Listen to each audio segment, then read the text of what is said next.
Current పోతుంటుంది. సహాయం చేయండి, ప్రార్థించాలి.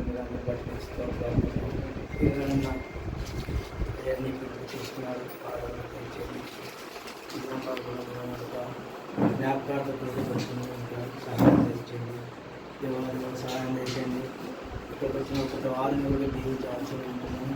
మా ప్రభు మా రక్షకులైన యేసుక్రీస్తున్నాము అడిగి ప్రార్థించుకొని ప్రారంభం చేస్తున్నాం తండ్రి.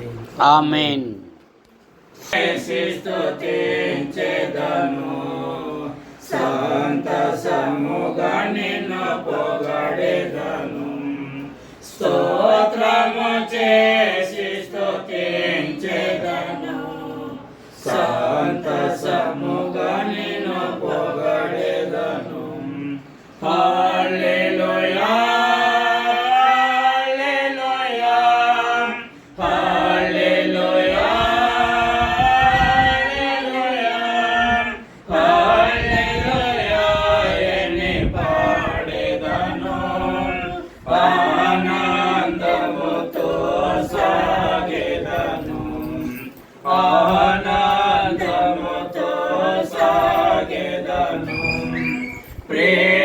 ప్రేమించినను వెదకితివి, ప్రీతితో నన్ను రక్షించితివి,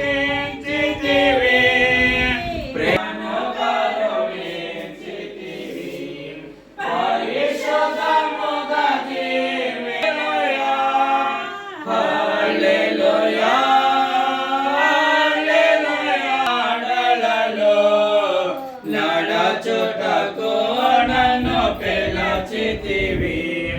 హల్లెలూయా హల్లెలూయా హల్లెలూయా హల్లెలూయా హల్లెలూయా అని పాడెదను,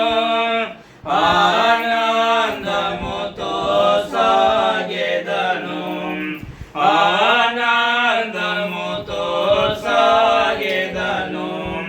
మరణ శరీరము మార్పు నుండి మహిమ శరీరము పొందుటే, మహిమాత్మ నింపితివి.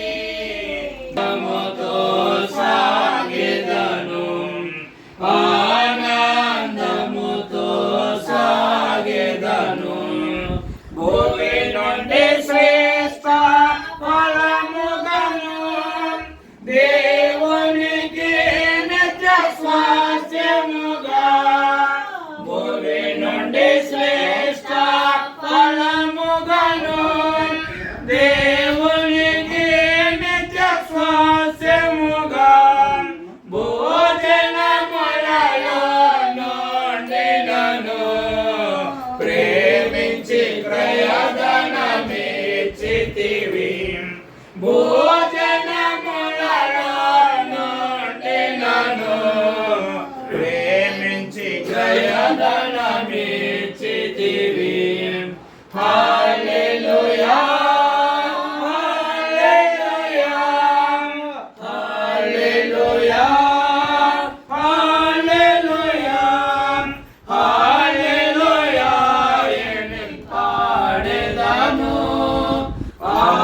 ఆనందముతో సాగెదను, ఆనందముతో సాగెదను.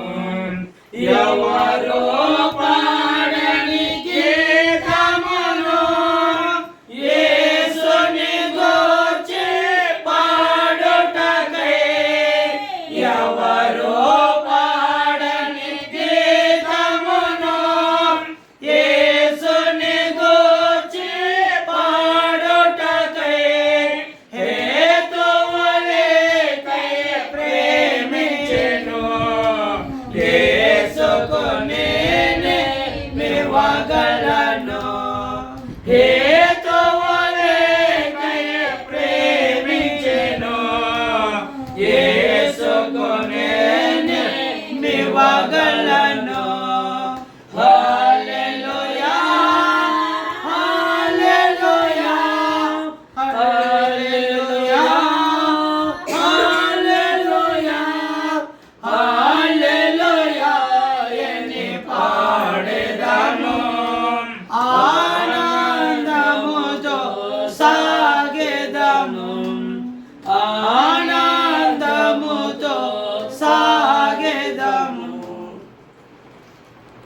రాత్రికాల సమయమున దేవుడు మనతో మాట్లాడుతూ వస్తుంటున్నాడు. ఏదేమైనప్పటికీ కూడా పరిశుద్ధ బైబిల్ గ్రంథంలో నుండి దావీదు రాసిన కీర్తనలు 90వ కీర్తన 10వ వచనం, మా ఆయుస్సు కాలము 70 సంవత్సరములు, అధిక బలమున్న ఎడల 80 సంవత్సరములు. ఆమేన్. హల్లెలూయా. ప్రియమైన దేవుని కుటుంబమా, దేవుని బిడ్డలారా, ఈరోజు మరి దారా కిరణ్ గారు ఈ లోక యాత్రను ముగించుకొని వెళ్ళి ఉంటున్నారు. మరి ఒక దారా కిరణ్ గారు మాత్రమేనా అందరం గుడికి వెళ్తామంటే ఎవరి సమయం వచ్చినప్పుడు వారు వెళ్ళాల్సిందే, తప్పదు. ఇక మరణము ముందు అందరూ కూడా తల వంచాల్సిందే, అది తప్పదు. మరణము వెనక ముందే కానీ ప్రతి వారికి మరణం అనేది భూమి మీద సంభవిస్తుంది. పుట్టుట గిట్టుటే, మళ్ళీ గిట్టిన తర్వాత పుట్టడం అది కాదు. అది హిందువులు చెప్తూ ఉంటారు, పుట్టినవాడు గిట్టక తప్పదు, గిట్టినవాడు పుట్టక తప్పదని. అది ఎంత మాత్రమూ అసంభవం. ఎందుకంటే అన్ని జన్మల కంటే మానవుని జన్మ చాలా విలువైందంట, చాలా ప్రాముఖ్యమైందంట. ఎందుకంటే మానవుడు కేవలం ఒక మట్టి బొమ్మనే కాదు కానీ అందులోనికి జీవాత్మను ఊదినాడు యెహోవా దేవుడు. కాబట్టి అప్పుడు ఏమై ఉన్నాడంటే మానవుడు నరుడైనాడు. మరి ఏదేమైనప్పటికీ నరునికి మరణం అనేది లేదు, మరణం అనేది రాదు. ఎందుకు మరణము మనకు సంభవిస్తూ ఉంది అంటే మానవుడు ప్రేమైన దేవుని బిడ్డలారా, పాపము చేయని వ్యక్తులు ఎవరైనా భూమి మీద ఉన్నారా అంటే అందరూ ఉన్నారండి. పాపము చేయని వ్యక్తి ఒక యేసుప్రభుల వారు మాత్రమే. పాపము చేస్తున్న ప్రతి వాళ్ళు కూడా దావీదు అంటాడు, జన్మ పాపము కర్మ పాపము అంటాడు. అంటే ప్రతి మానవుడు కూడా జన్మ పాపము కర్మ పాపంలోనే జీవిస్తూనే ఉన్నాడు. కానీ అక్కడి నుండి బయటికి రాలేకపోతున్నాడు మానవుడు. అయితే అక్కడి నుండి బయటికి రావాలంటే మరణమును జయించిన వాడు ఎవరో వారి దగ్గరికి మనం రావాలి. ఇక మరణమును జయించిన వ్యక్తి భూమి మీద ఎవరైనా ఉన్నాడా అంటే ఒక యేసుక్రీస్తుకు ప్రభుల వారికి తప్ప మరి ఎవరు కూడా లేరండి. ఈ భూమి మీద ప్రతి మానవుడు చనిపోతూనే ఉన్నాడు కానీ తిరిగి లేయడం లేదు. మరి తిరిగి లేయాలి అంటే ఈరోజు మరణము ముందు మనము గెలవాలి, మరణమే మన ముందు ఓడిపోవాలి. ఇక మరణము మన ముందు ఎప్పుడు ఓడిపోతుందా అంటే యేసుక్రీస్తు ప్రభుల వారిని ఎప్పుడైతే మనం సొంత రక్షకుడుగా అంగీకరిస్తామో, యేసుక్రీస్తు దేవుడని ఎప్పుడైతే మనం విశ్వసిస్తామో, ఆయన రక్తముతో ప్రతి మానవుడు కూడా ఒప్పుకోవాల్సిందే, తప్పదది. ఎప్పుడైతే మనం ఒప్పుకుంటామో అప్పుడే ప్రేమైన దేవుని బిడ్డలారా మనము మన పాపములు ఒప్పుకొని ఆయన రక్తముతో కడగబడి మరి యేసు ప్రభు దేవుడని నమ్మి మనం విశ్వసిస్తామో 100% మనము కూడా మరణాన్ని జయించగలం. అందుకే ఈరోజు క్రైస్తవుల సమాధుల మీద ఏమని రాస్తారంటే, హిందువులు ముస్లిమ్స్ సమాధుల మీద ఏమని రాస్తారంటే పలానా వేరు మరణము పలానా ఆయన మరణించినాడు అని చెప్తూ ఉంటారు. మంచిదే. క్రైస్తవుల సమాధులు అందరికీ తెలిసిందే, ఇది ఏదో నాకు కొత్త తెలిసినది కాదు. ప్రభునందు మరి దారా కిరణ్ గారు నిద్రించినారు అని చెప్తారు. అంటే నిద్రించినారంటే ఏమని అర్థం? చనిపోతే లేడు, జీవితకాలం అంతా అట్లే ఉండాల్సిందే. కానీ నిద్రించిన వాడు మాత్రము ప్రేమైన దేవుని బిడ్డలారా ఒక్కరోజు లాజరును లేపినట్లుగా హెచ్కేల్ గ్రంథం 30వ అధ్యాయంలో మరి ఆ యొక్క అనేకమైన ఎముకలు అక్కడ ఉన్నాయి. అనేకులు చనిపోతే అక్కడ పడేసినారు యుద్ధములో ఆ రోజుల్లో. అయితే అక్కడ చనిపోయిన వ్యక్తులు ప్రతి ఒక్కరూ ఏమైపోయారంటే కుళ్ళిపోయినారండి. కుళ్ళిపోయి ఎముకలన్నీ ఏమైందంటే ఆ హెచ్కేల్ గారిని దేవుడైన యెహోవా ఏం చేశాడంటే ఆ హెచ్కేల్ గారిని అలా నడుచుకుంటూ ఇద్దరు వెళ్తూ ఎక్కడ దిగినారంటే ఒక లోయలోకి దిగినారు. లోయలోకి దిగిన తర్వాత హెచ్కేల్ గారిని దేవుడు అడిగినాడు, ఏమైనా హెచ్కేల్ ఈ ఎముకలు ఏమైనా మాట్లాడగలంటే అది నాకేం తెలుసు, ప్రవచనమెత్తు. ఈరోజు ప్రవచనమెత్తుతే ఎప్పుడో కొన్ని ఏళ్ల క్రిందట చనిపోయిన ఆ యొక్క మనుషులు ఎముకలు కుళ్ళిపోయి అవి గలగలగల అంటున్నాయి. ఆ ఎముకలన్నిటికీ ప్రాణం ఇచ్చిన వాడు యెహోవా దేవుడు. అంతేకాదు మరి కొత్త నిబంధన గ్రంథంలో మరి 4వ రోజు సమాధిలో ఉన్న లాజరును సైతము కూడా పేరు పెట్టి లాజరు బయటికి రంటే బయటకు వచ్చినాడు.